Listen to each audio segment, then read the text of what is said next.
We all got secrets. For all of my straight and bi men listening and my gay and bi women listening, everybody who has sex with women and wants to do better, I've got a product for you.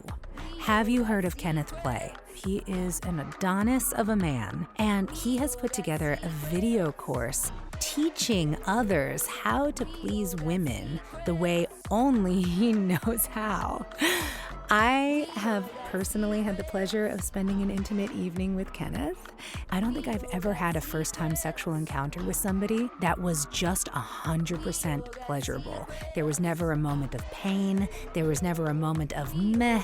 He knew my body better than I knew my body. He found pleasure spots in me that I did not know I had, and he made me come many times. I have gifted his web course, Beyond Satisfied Pro, to lovers of mine, and in every case, they have become better lovers as a result. And now I would like to gift this to you with a 15% discount. Go to kennethplay.com/closeted. That link gets you 15% off Kenneth's Beyond Satisfied Pro course. This is just for my listeners. Trust me, no one regrets being great in bed, and this course will get you there. kennethplay.com/closeted. We all got secrets. Before we start the show, a quick content warning, Pinecones. This episode contains the usual candid discussions of sex and sexuality, as well as discussions around mental health, self-harm, and sexual assault. Listen with care.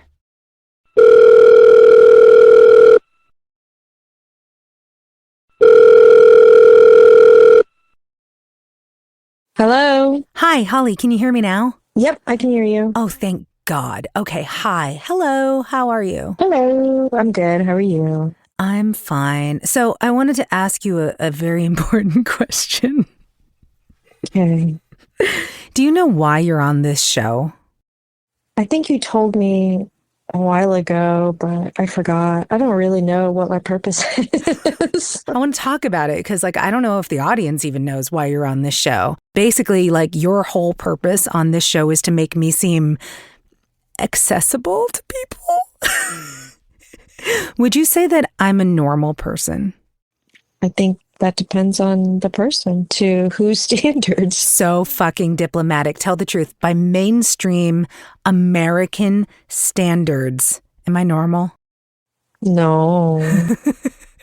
How am I not normal, Holly? Yeah, well, what are you talking about?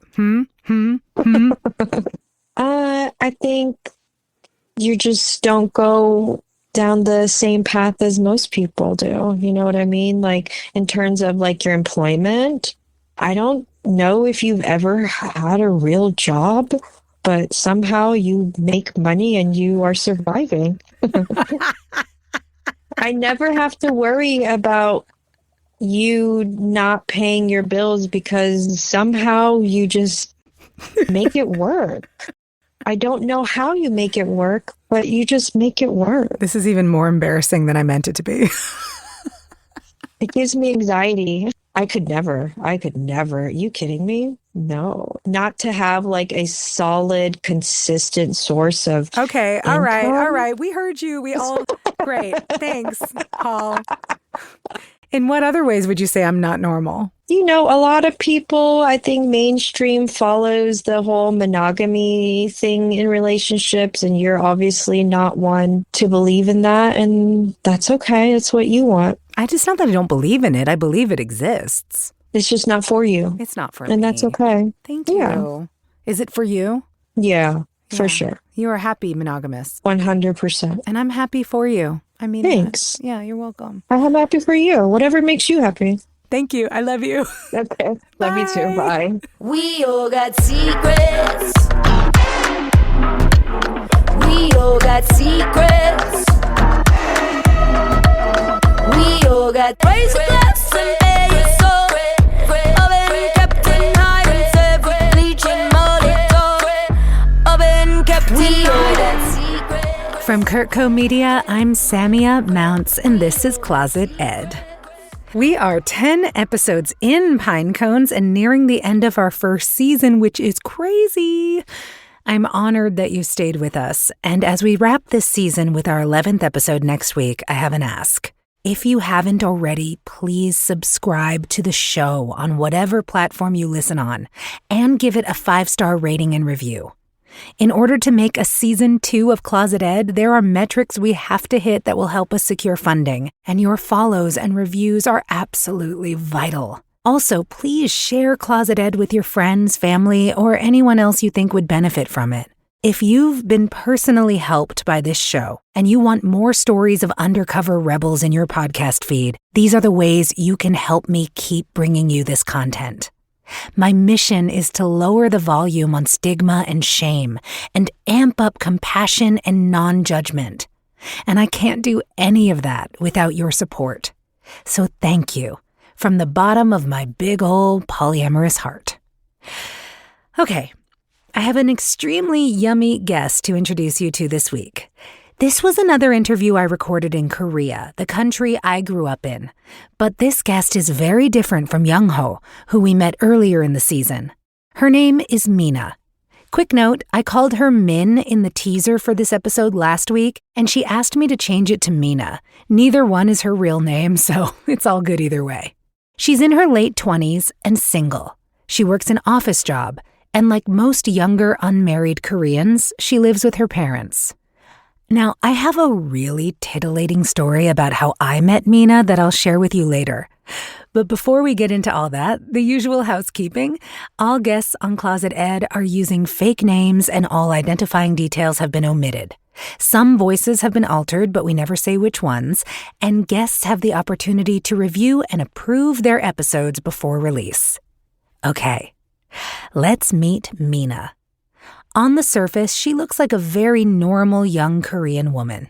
Well, the glasses always makes me look teeny bit smarter than I am. I promise she looks smart without them too. She usually dresses fairly conservatively, but the day I met her, just for me, she decided to rock something a little more eye-catching. Today I'm wearing like a floral dress, kind of like form-fitting. This is definitely something that I would wear more when I was living in the UK, living in England. Here's what was really freeing about my experience in Britain. I could wear whatever the hell I want because I know that out the door, there's always going to be someone weirder than me. But like in Korea, I call this the Confucianism patch, which is like I need to put on like something like an extra layer just to cover up the cleavage or something because they're like staring and people are just like giving me looks. Mina is accustomed to code switching in Korea in order to avoid those judgy looks. But she also does her best to let her true self shine through.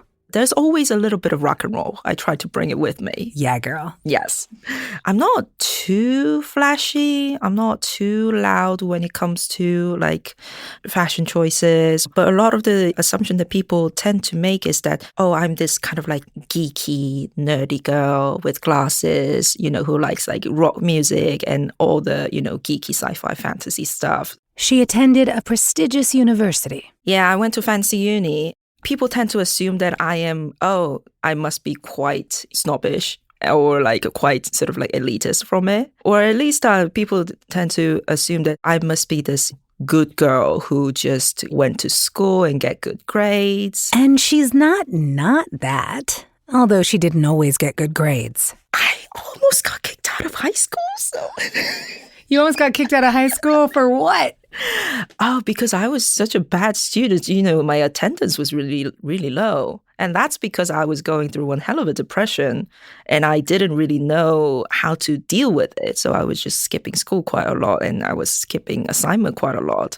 I was not good with following through with responsibilities. There's a story behind why Mina had such a rough time in high school, and we'll get into it later. Suffice to say for now that the way she presents to the world at this point in her life is extremely wholesome. The assumption that people tend to make out of that image is that, oh, I must be a virgin or like nearly virgin, which stayed true until like in my 20s, I would say. My first sex experience was rather relatively later in life. She's not kidding. She didn't actually start having sex until she was in her mid-20s. So why is she on this show?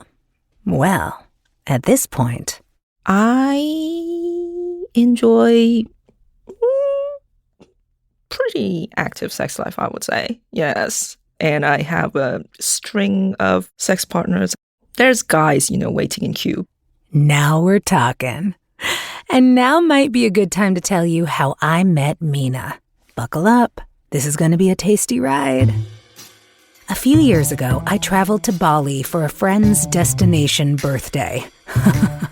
I promise you my regular life is not as fancy as that makes me sound.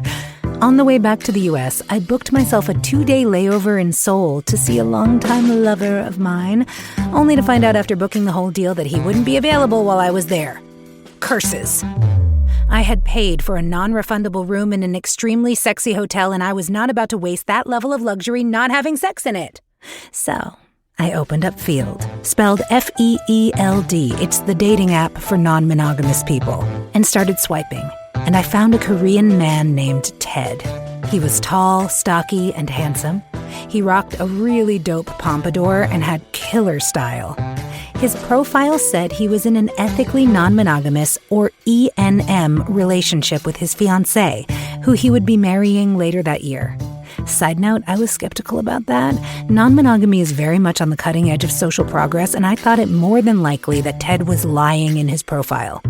But I decided to give him a chance and swiped right. If he was for real, he was quite the find. Later that evening, Ted arrived at my fancy hotel room to find me in a skin-tight bodysuit with lots of flesh-bearing cutouts and pine cones when I tell you he showed me a very good time for which I was intensely grateful. I mean, this guy really knew what he was doing. He was impressive. He told me about how he was an executive for a sex tech startup that was attempting to create the best lube ever formulated. He told me about an underground society in Seoul with over 200,000 members that organized and attended sex parties. A secret Korean sex society, who would have thunk it? And honeys, he helped me defile that sexy hotel room in all the right ways. We love Ted. He is a gift to this world. And it turned out he wasn't a lying liar. He really was engaged and in an ENM relationship with a woman named Angela, who presents as a warm, slightly maternal office manager type, and who also happens to be an insatiable power slut. I actually interviewed Ted and Angela for this podcast, but due to some unforeseen issues with the audio, I couldn't turn their story into an episode. Wah-wah. But I did get an intro to Mina out of the whole shebang because Mina is, how can I put this? She's kind of like Ted's sexual protege. We'll get into details later, I promise. Right now, though, let's go back to the beginning of Mina's story to see how she went from virginal 20-something to empowered sex goddess in only a few short years. Now, I know we learned a lot about how mainstream Koreans view sex and sexuality in Young Ho's episode, but I think it's worth hearing from Mina the way she's experienced these cultural attitudes as a young woman. Korea is definitely more heteronormative, heterocentric, and heteroromantic. Men would wear pink very freely in this country. Men would wear skinny jeans very freely in this country. And at first, my friend from the UK, who's from Britain, when he first came here, and he was like, oh, this is so freeing. Men can wear like whatever feminine clothes they can wear. Like Korea is a lot more progressive than I thought. And then he started living here and then realized it's so heteronormative that wearing slightly feminine clothes can be signifier for being gay, doesn't even cross people's mind. So I think that's where Korea is when it comes to being aware of sexual otherness. It doesn't even cross people's mind because it needs to cross people's mind to usher it or to be anti-something. It's not even anti because the idea, the vocabulary is simply not there. Think about that for a second. The country is so deeply heteronormative that men can get away with behaviors and fashion choices that are thought of as effeminate in Western cultures because the very concept of homosexuality isn't even in people's vocabulary. That's the backdrop here. Mina was incredibly lucky, though. Her family wasn't as conservative as most of Korean society. My parents were very open-minded and liberal, progressive for a Korean standard. The first time I ever encountered with the concept of same-sex was some kids were calling me names and called me lesbian. That kid was half right, turns out. I went home and I asked, Mummy, what's a lesbian? And my mom was like, well, you know how some girls like guys and guys like girls, well, some women like women, and that's okay. That was my first encounter. Not a lot of kids get that. Not a lot of gay kids get that. Now, Mina's not gay, but she's also not straight. She's been keeping her queerness closeted since she was a kid, which had devastating effects on her mental health growing up. My depression in high school was largely triggered by my first girlfriend. I'm bisexual, and my first romantic relationship was with a girl. And it's only possible when you're young that you would think that a teenage in closet, same-sex, long-distance relationship would work and go for it. Okay, so let's get into this. How did this secret lesbian relationship start? I was bullied a lot in school because I was younger, because I went to school earlier. I was younger physically than most of my peers, but I was smarter. So I was emotionally immature, but intellectually more mature. Kids would lie to me and I would just wholeheartedly believe it because I was emotionally immature. And my first girlfriend was the one who stood up for me and kind of protected me. And then we became best friends, and then we became a bit more of that. We just kind of almost blended into each other. Their relationship started in middle school. They were really young.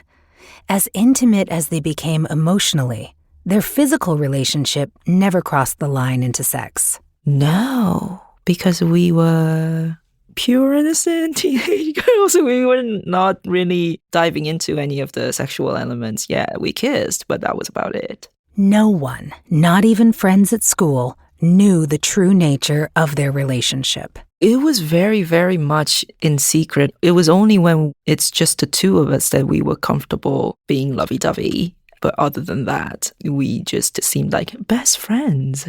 And then, as the girls were approaching high school, Mina's family moved to another country. They tried to keep it going, but the distance was too much, not to mention the social pressure to perform heterosexuality. I could feel that she was growing apart from me little by little. And at one point, I came back to Korea and then she stood me up and I had to find out through a mutual friend that she actually has a boyfriend now. She didn't tell me. So she had been cheating on me for about 6 months or something like that. And then I know for sure that I may be bi, but she was gay. But she was dating a boy. So I think she had a lot going on as well, trying to fit in. So I lost my best friend, I lost my girlfriend all together, and then I was thrown into this new school. And that's when depression kicked in hard. Mina's depression manifested in constant, mysterious physical ailments. No one knew what was causing it. I was sick all the time, but I would go to the hospital and get checked, and it says that nothing's wrong. And obviously, because it was not in the body, it was in the mind. Mental health issues are notoriously stigmatized in Korean culture, as are homosexual relationships. So keeping it all a secret was the only option Mina could see. It kept her isolated. No one knew. So I couldn't get help because I didn't ask for help. I couldn't ask for help. And the biggest problem was that I didn't know that I had a problem. So I didn't get the support that I needed for a very long time because of the stigma. I had to keep the relationship secret. And because I had to keep the relationship secret, I had to keep my problem secret. So it's kind of one is connected to another. Eventually, the worst of the depression passed, and Mina finally sought out some support. For the final couple of years of high school, I kind of broke out of it, pulled myself back together, talked to a counselor, which is always good. And that's when I really sort of tried. I went to international school and I had an American math teacher. And I was the only Korean student not in advanced math class. All the Koreans were in advanced class. I was the only one in an intermediate. And The shame. Exactly. And I told my teacher that I'm not here because I'm stupid. I'm here breaking the Asian stereotype. That's right. Because somebody needs to be a pioneer. Yes. Blaze a trail. Exactly. After graduating from high school and attending the aforementioned fancy uni, Mina ended up studying abroad in the UK. And that's where she met her first boyfriend. My first boyfriend suffered a lot because my sex drive was too high. More on that after the break.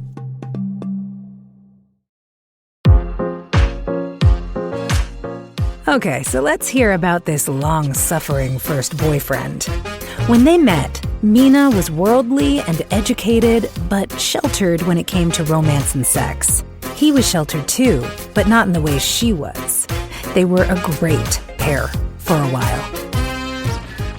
He was British. He was this English country boy who's never left his small village his whole life. He's never been to London, never had a passport.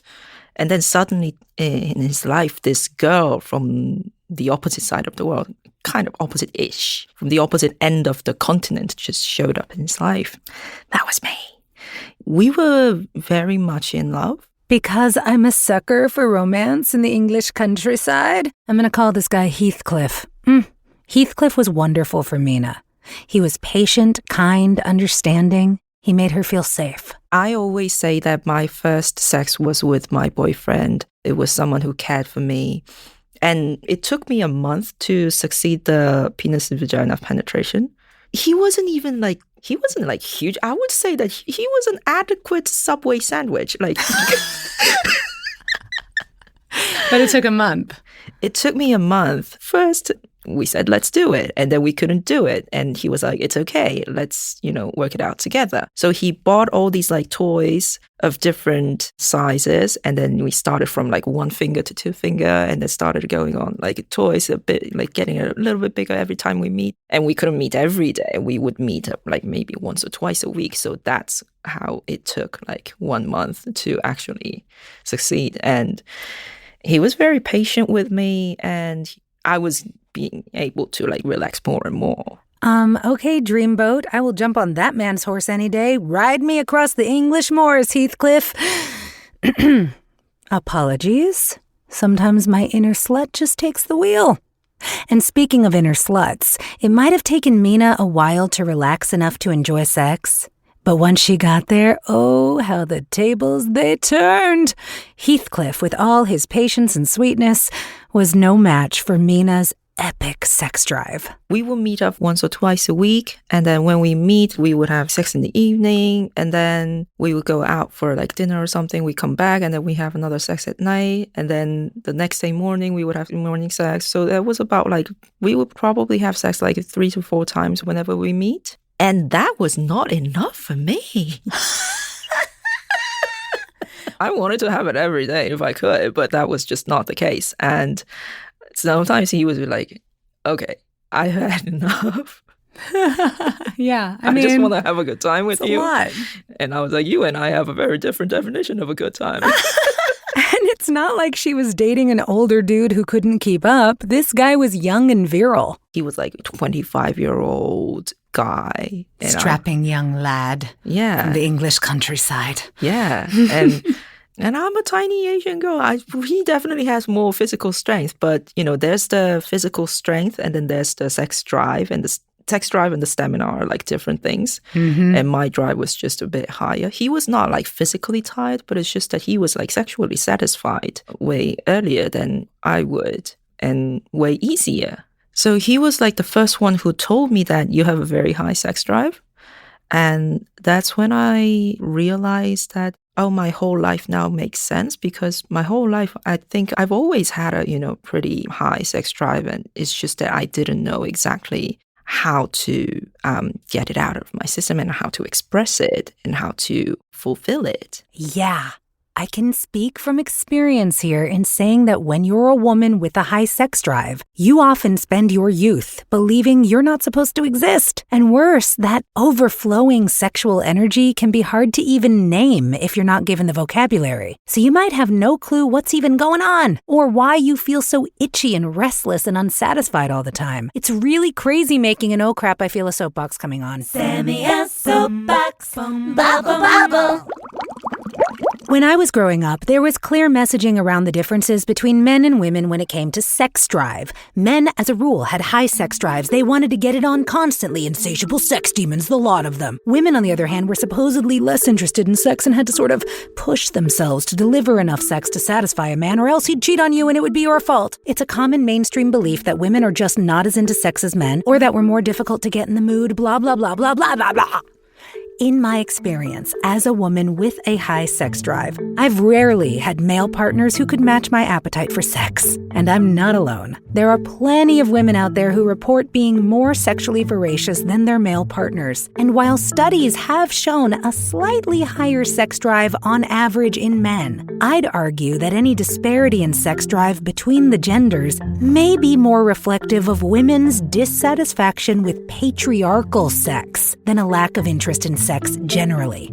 Patriarchal sex, which of course is the norm in a patriarchal society, disregards a woman's pleasure and centers its attention on the male orgasm. This is the dominant version of sex that is illustrated by media and people's anecdotes. We see examples of patriarchal sex every time a sex scene in a movie has the couple going straight from kissing to penetration and finishing when the man comes about 30 seconds later. Newsflash, most women can't handle jumping straight from kissing to penetration. It hurts. Vulvas need to be warmed up for penetration. It takes time and effort to get the juices flowing, literally.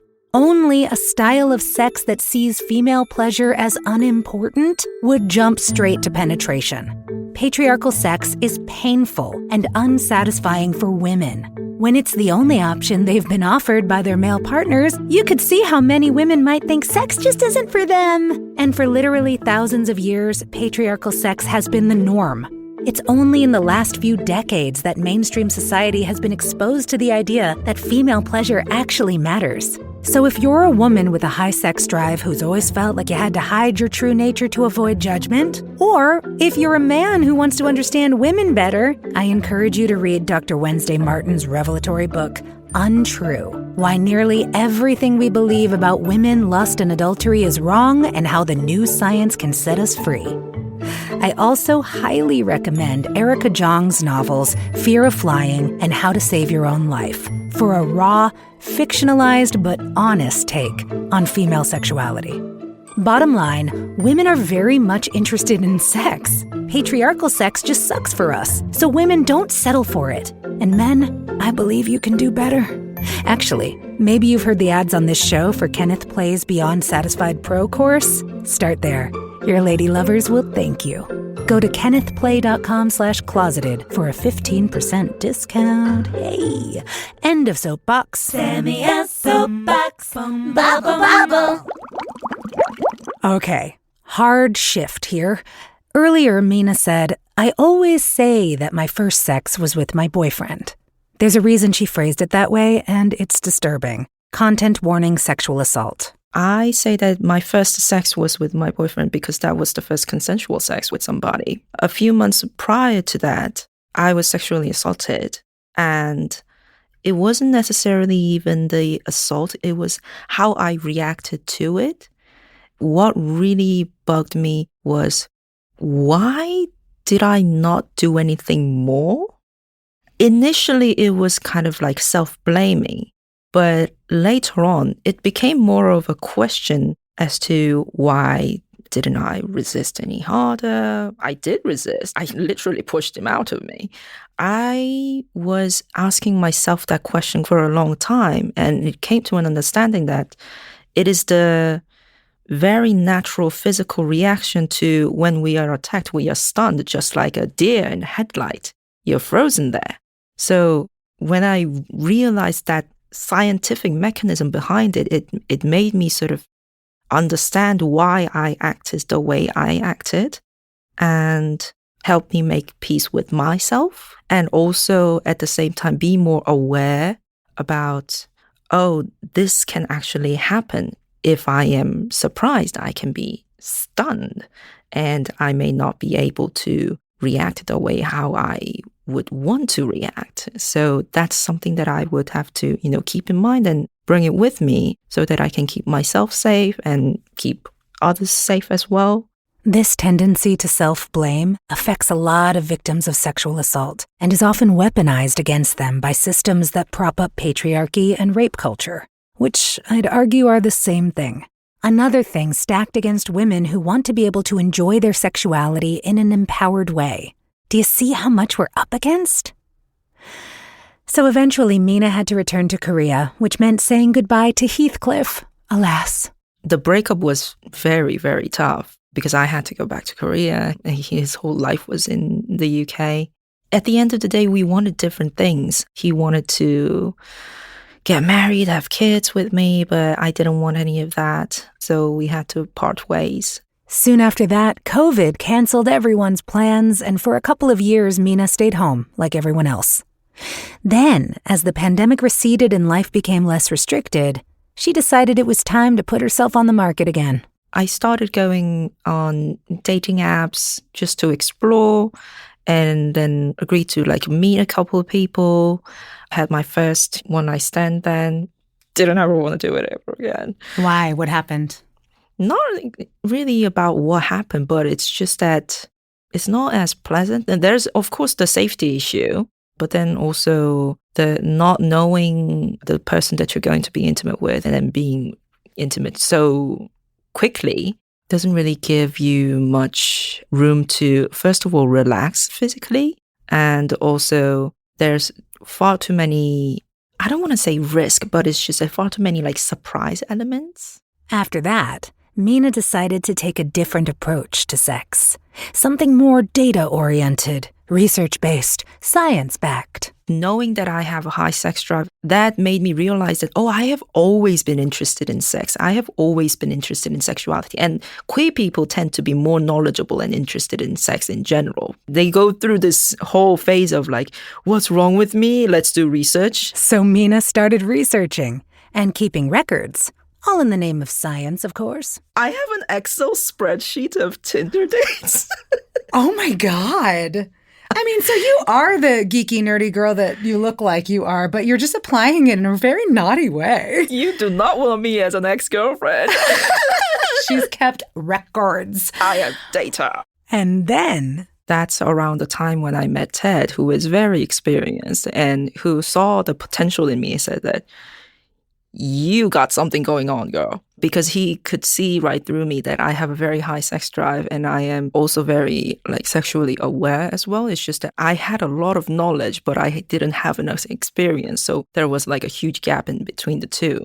And then he was like, if you're willing, I can help you fulfill your questions and anything that you wanted to experience. I can help you as much as I can. Because you already have this much knowledge through your research and your love of books. And if you want to experience that, if you want to experience it through your body, I can help you as much as I can. And that's pretty much where it kind of started. Meeting Ted changed everything. He was unlike any man Mina had ever met. You know one of those industrial refrigerators they use in restaurants? What? He looks like an industrial refrigerator. Well, he's a big guy. I always told him that you look like a refrigerator. His essence. What is his essence? He looks like an American grizzly bear on the outside, but he's a softball teddy bear on the inside. The gays go crazy for him. He's such a bear. I went to Pride with him and the gays were just drooling at him. Because he's flashy. He's got style. Oh my God. He probably does his hair for a longer period of time than I do. I washed it for you and then that's it. I didn't even do that. Yeah, I didn't even bother I haven't washed this hair in a week. And you look fabulous. Thank you. So do you. Oh, thank you. Yeah, so he has a very clear fashion statement. He is very loud with his fashion choices and his hairstyle. And he is a big guy, but he can be very soft-spoken. He's very empathetic. That's what I like the most about him, that he's very empathetic and he is very loving and knowledgeable. He wants to share his knowledge with other people and he's always willing to learn, which I think is a very important attitude. He always stays curious. Ted shepherded Mina into a whole new world of safe, consensual, sexy adventures. My first threesome was a birthday gift. From Ted? From Ted. Ted was generous. like, what do you want for your birthday? And I was like, I want an extra day. I love this. I said that I've always wanted to try threesome. And I was like, then you got it. So he brought another guy. And the first time I had threesome, it was going on for like 6 hours or something like that. And the other guy, he and I, we actually became friends because turned out we had so much in common outside sex and we were the same age and everything. So we were like, let's be friends. And we've been friends ever since. He became like my movie buddy. So we met because of sex, but we meet each other for non-sex related reasons more often. We just hang out. We grab some food. We go movie and then we just, talk about it for like hours. And then we're like, bye. I love this so much. I'm a person who often stays friends with people I've had sexual relationships with, and they're some of my favorite people. There's an intimacy there that you just don't share with purely platonic friends. It's really special. But of course, the prevalence of the monogamous paradigm makes that something that a lot of folks are really uncomfortable with. And some people take it to extremes. Here's the thing about Korean culture. Some people are straight up against their girlfriend or boyfriend having friends of different sex at all. So I'm a girl. If I have a boyfriend and my boyfriend can be like, I don't want you to be hanging out with any other man. It is restrictive. And also I'm bisexual. I don't know the concept of not being attracted to a person because of their gender. So I cannot have friends that are boys, but that means that I also cannot have friends that are girls. Like, who can I be friends with? So it's just not applicable. And if you ignore the fact that people of different gender can be friends, that means that people of different gender can only exist as potential sexual or romantic partners. It is ignoring the fact that it can be coexisting as equals two separate individuals. There's always going to be a romantic something or a sexual something. It kind of dismantles how the society kind of functions. So yeah, it's kind of subversive and revolutionary to acknowledge that human relationships can be layered and fluid. That you can start with a threesome. Yeah. That's a birthday gift. Yes. From your sexual mentor. And you can end up with a platonic movie buddy who maybe every now and then you might fall into bed with, but that's not the dominant factor of the relationship. Exactly. It's called relationship fluidity. And it's the way human relationships work best if we let them. These days, Mina is fully in her empowered sex goddess era. She has a system for weeding out the losers in her dating app feeds. She is goals. Listen to this. This is how I approach sex. I have a process. Initially, there's a questionnaire. Some of the questions include, have you been tested for STD recently? When was it and what was the result? Secondly, what's your preferred method of contraception?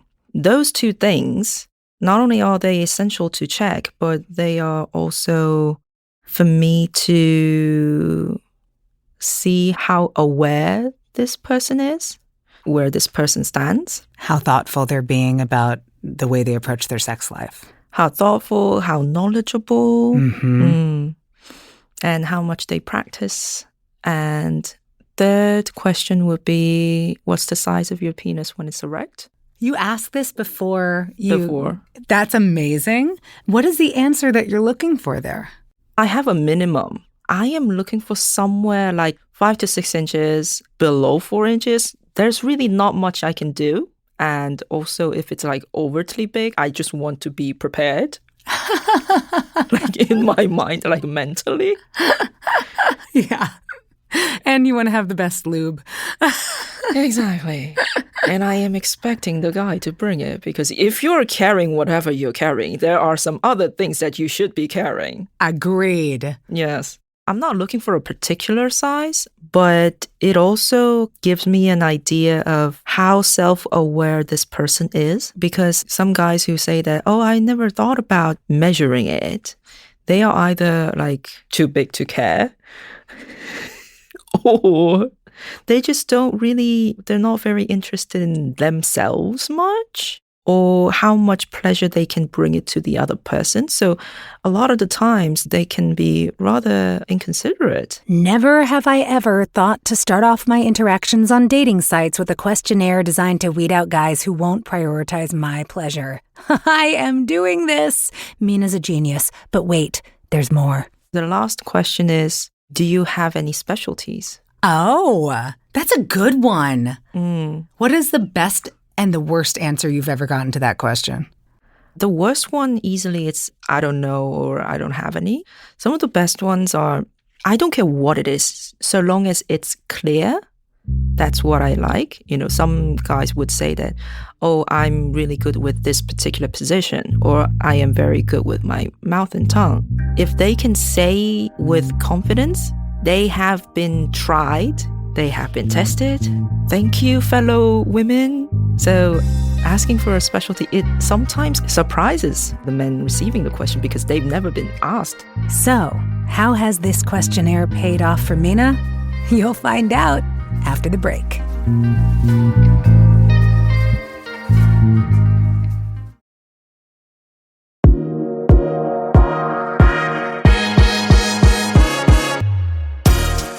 Even though she's very down for no-strings sex, Mina is not about jumping from one willing dick to the next. Whenever I am meeting someone new, I never approach them as a one-timer thing. I'm always looking for a long-term relationship. It doesn't necessarily have to be romantic or committed. It's just that I want to be able to see this person for a long period of time. I would start with a questionnaire. And then when I decide that, okay, I think it's worth a shot to have sex with this person, I give out a list of notices, the do's and don'ts. For example, my breasts are sensitive, my inner thighs are sensitive, so these are the go areas. And the no-go areas are, I don't understand foot fetishes, so stay away from my feet. So these are the no-go areas. I also give out notices about something that is related to my trauma. I don't really reveal my trauma like as a whole, but I say that no sudden penetration and don't touch me when I'm asleep.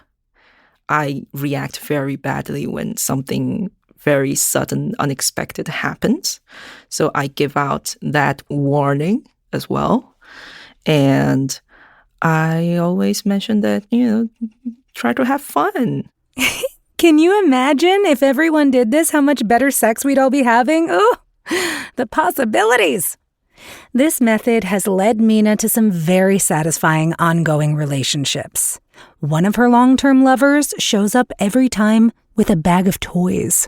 I love people who show up with bags of toys. He told me the first time we met, just so that you know, I am rather big, just so that you don't get scared. Every time we have sex, he has a bag. He has a sex bag that he brings with him. And then it's filled with like toys and lube. And it's like toys with different sizes because he cannot insert himself directly. It needs like prepping. Mm-hmm. So the foreplay goes on for like an hour and then it's just one toy after another toy. It's like, slightly bigger than before. And then finally... He sounds like a champ. I know. He's a great guy. He fucking wins. Or does he win at fucking? Ha! Both! Another element of Mina's life that's allowed her to express her sexuality more fully was finally tackling her mental health issues. In particular, the PTSD she was left with after her assault. I started taking prescription from a psychiatrist. I am taking antidepressant, and I am also taking ADHD medicine. I don't necessarily have ADHD, but it helps with PTSD because people who've been through a series of trauma, their brain kind of alters and apparently changes into something that is very similar to the brain of those who have ADHD. I asked her what led her to pursue treatment after so many years of ignoring it. I had an intervention from my best friends. Wow. My best friends had to intervene and say that you've been insensitive, you've been oversharing, and you've been hurting us, and you've been very aggressive with your speech. And I had to sort of like look back. And when I was taking in all those comments from my friends, I was deeply sad that I was hurting the people that I cared the most about. But also the other part was like, why does all of that sound like ADHD symptom? And I went to a psychiatrist, I took the test, and I don't necessarily have ADHD, but my test result doesn't quite match neurotypical. So there is something. Further discussions with my therapist and my psychiatrist revealed that this is most likely because of the series of trauma that you went through. So this is like a PTSD symptom, which makes your brain kind of function like the person with ADHD. So ADHD medication can help you with the dopamine issue. So with the medication, I kind of got stabilized, so to speak. And I think I was finally at this stage where I was comfortable exploring sexually to the fullest. Until this conversation, I did not know that PTSD symptoms could look a lot like ADHD. But I have now verified this, and honestly, it makes a lot of sense. Crossover symptoms between the two conditions include difficulty concentrating, forgetfulness, restlessness, impulsivity, problems with planning and time management, and emotional dysregulation. I have ADHD and have displayed all of these symptoms at times. But I wonder how many adult women who've been diagnosed with ADHD later in life are actually suffering from PTSD, and their doctors just didn't put it together. I told Mina I thought it was extraordinary that her friends would stage this intervention. I've been in many friend groups that would have preferred a light ghosting to any kind of confrontation, so this really wowed me. I think that if they didn't love me, they wouldn't try to intervene at all, because they could have just like ended relationship with me, but they took a great risk in telling me, knowing that this could jeopardize the relationship and change the whole dynamic, but still they thought that this is necessary in order for our friendships to continue. I think it's extraordinary that you were able to receive that and not lash out and run away from them. So they had that fear, but I didn't want to lose them and they didn't want to lose me. And that's where we were able to meet. I love that. Oh, no. Those are some damn good friends. So at this point, Mina is comfortable with her high sex drive, has her rock-solid methodology in place for choosing new lovers, and is generally pretty content. And now, she's ready for more. Because although I always refer to Ted as my main partner or my number one partner, Ted is, of course, married to Angela. Mina was actually at their wedding. it was very early on in terms of me knowing him. So, you know that girl who is crying at other people's wedding? I am that girl. Oh, them getting married, because I didn't know Ted like that well, like I do now. But it was definitely very moving, especially Angela's speech. She talked about her late father, and he was always there for her when she missed him. So I could feel that, oh, they have history. They really found each other. It's really lovely to see. And she'd really like a partner like that. Because Ted? He's not entirely mine, is he?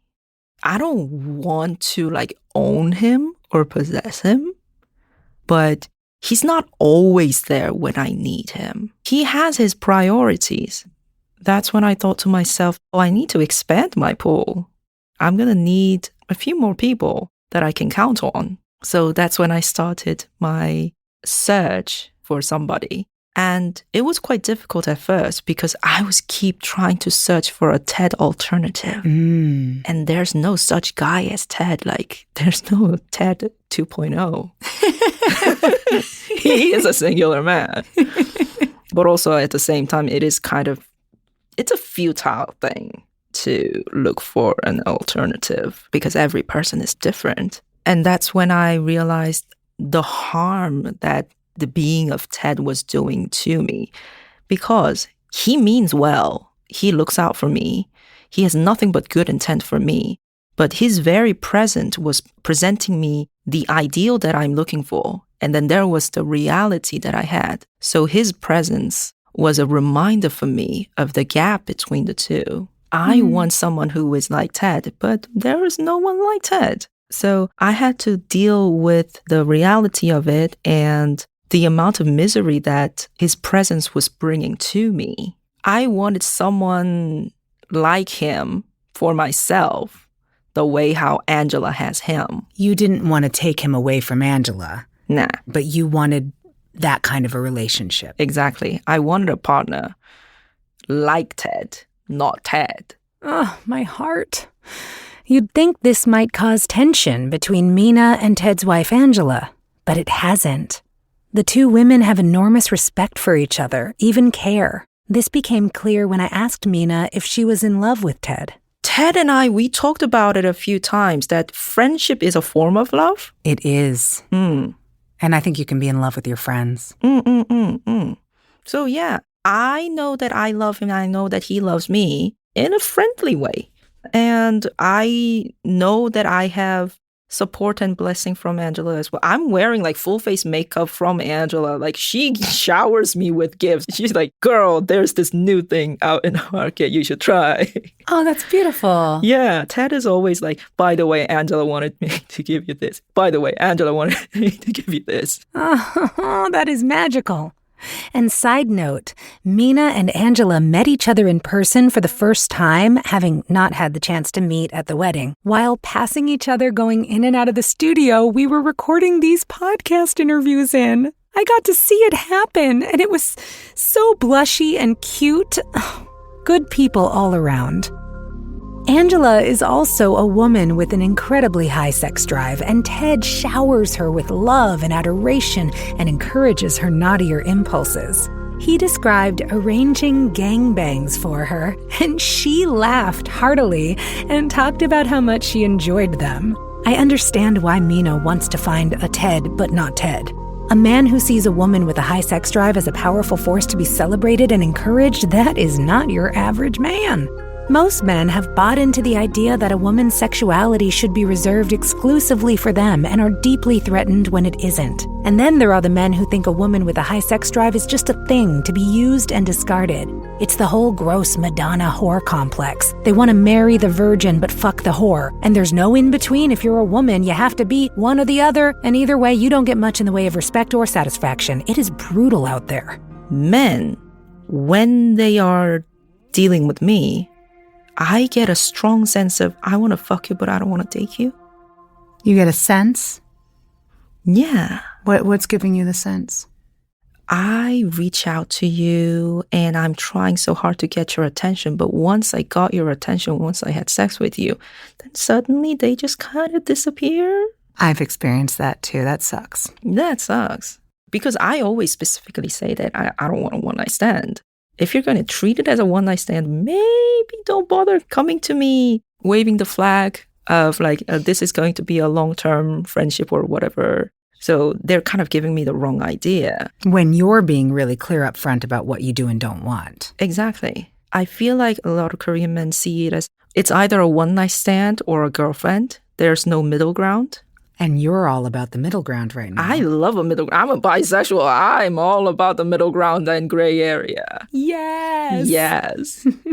While Mina searches for her Ted but not Ted, she's keeping pretty busy in her sex and love life. She has her many boo things organized into 3 tiers. Tier 1? These are the people that I see in long terms that I've met many, many times over a course of years, months, and someone that I can reach out to, someone that I can just meet up and hang out sexually or not. So I would say that they're in tier 1. Tier 2. Then there's the tier 2 of friends with benefits that I don't necessarily, hang out outside sex.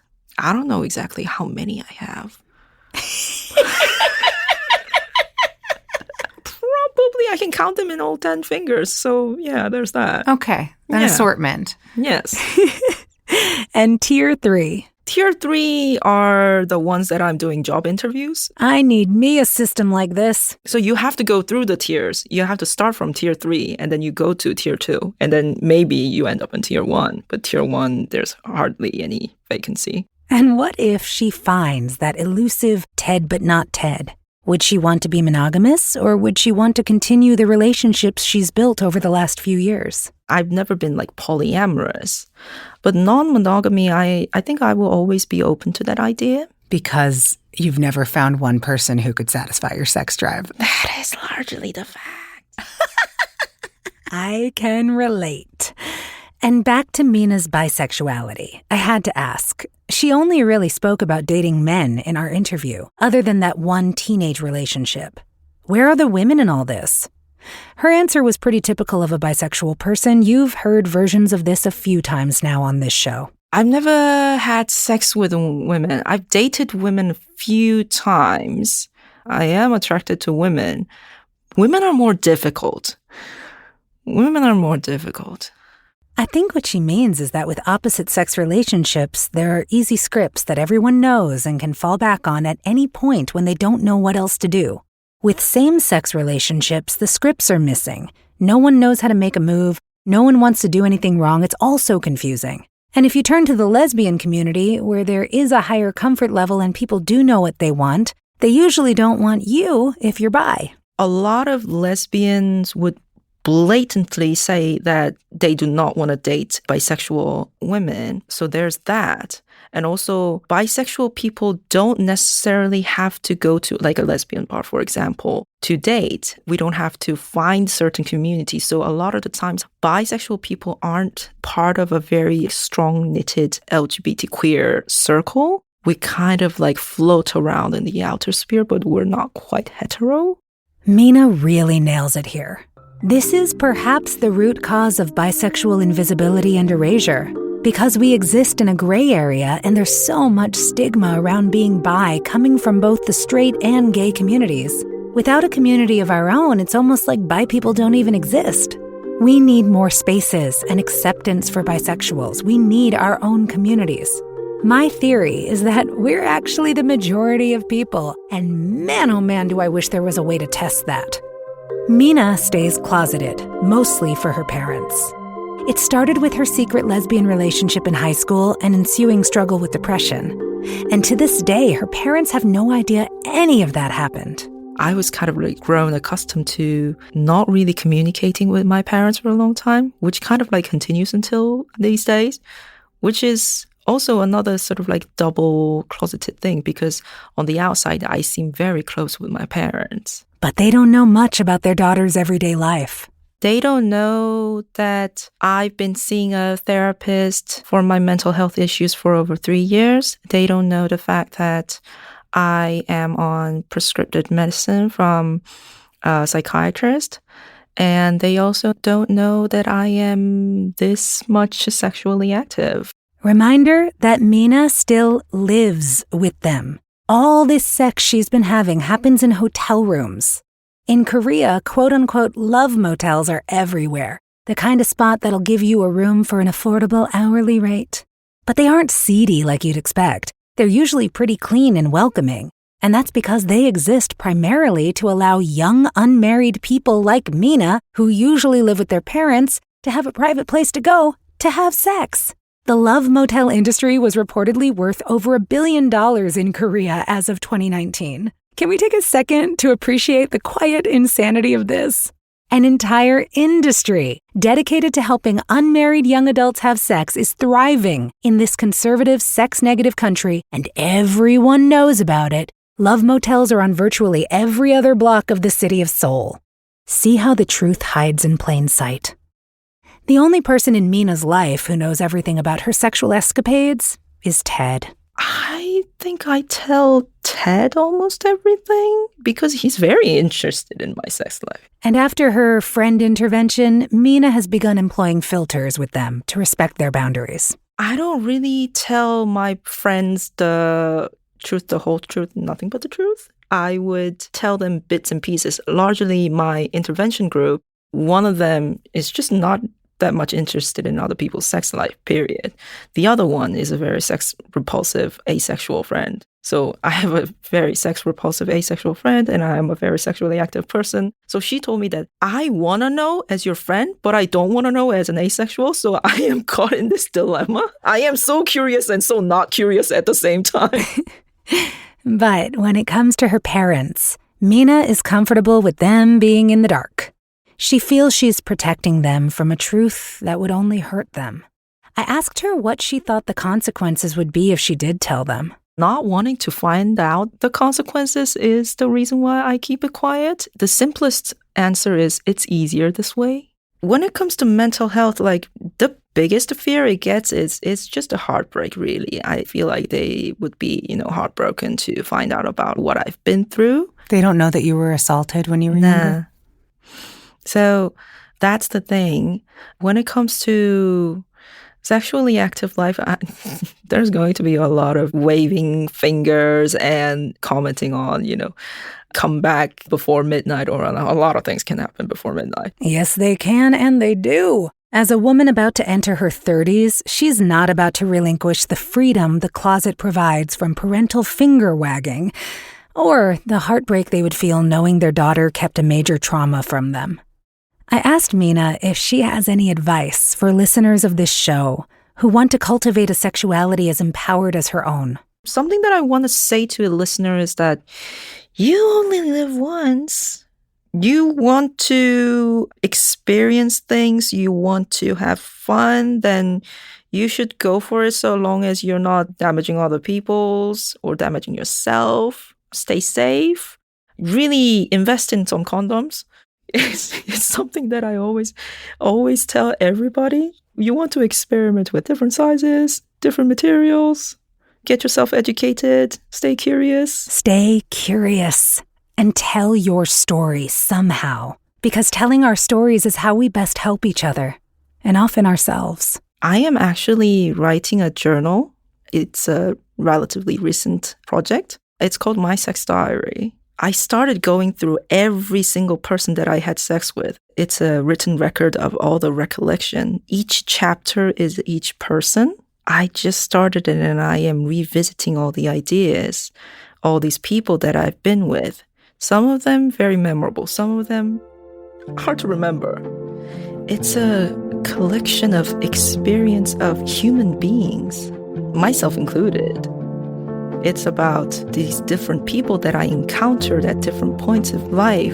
It has taught me how to deal with people and how to navigate people and how to help people, or how to protect myself and dismiss harmful people. It's been so educational for me to learn about different human beings and to learn about myself. It gives me a better understanding of myself and others. We all got secrets. We all got secrets. That's it for this week's episode, Pinecones. Next week is the season finale. What? How did this happen so quickly? I don't even know. Next week, we'll be hearing from Katie, a woman in her 50s who has landed in a similar place as Mina, but who took a far more winding path to get there. I'm a teacher. I've kind of had to live that double life of, on the outside, I look like a good girl. What I do in my free time, not so much. That's next week. If you're loving the show, please rate and review us on whatever platform you're listening on. It makes a huge difference when it comes to getting the attention of new listeners. You can also follow us on Instagram at closetedwithsamia, and follow me on Instagram and TikTok at samia.mounts. If you've got a story to tell and think you'd be a great guest for Closet Ed, please email me at closetedpodcast@gmail.com. I'd also love to hear from you if you have suggestions or comments.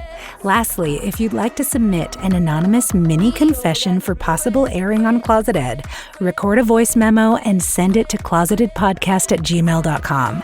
I'm putting together a little series of these for season 2, and I can't wait to hear from you. Thanks for listening, Pinecones. See you next week. We all got secrets. Hear that? That's what's called green noise. I'd never even heard of green noise before I discovered the BetterSleep app. Now I can't imagine my life without it. As a long-suffering insomniac and a person with ADHD, hello racing thoughts, BetterSleep has changed my life. Green noise is proven to soothe the mind, improving both relaxation and focus. So whether I need to fall asleep fast or settle in for some focused work, the BetterSleep app has my back, and I'm not alone. BetterSleep has over 65 million downloads. It's been featured in the New York Times, Forbes, and Today, and is an Apple App Store editor's choice. And green noise is just the beginning. The app has dozens of relaxing sounds you can mix together in different combinations depending on your needs. Here's the best part. You can try it for free for 30 whole days with the link bettersleep.com/closeted. That's right. You can get a whole month of great sleep for free. For real, this app is the only reason I'm functioning right now. I used to be so tired. Go try it. bettersleep.com/closeted.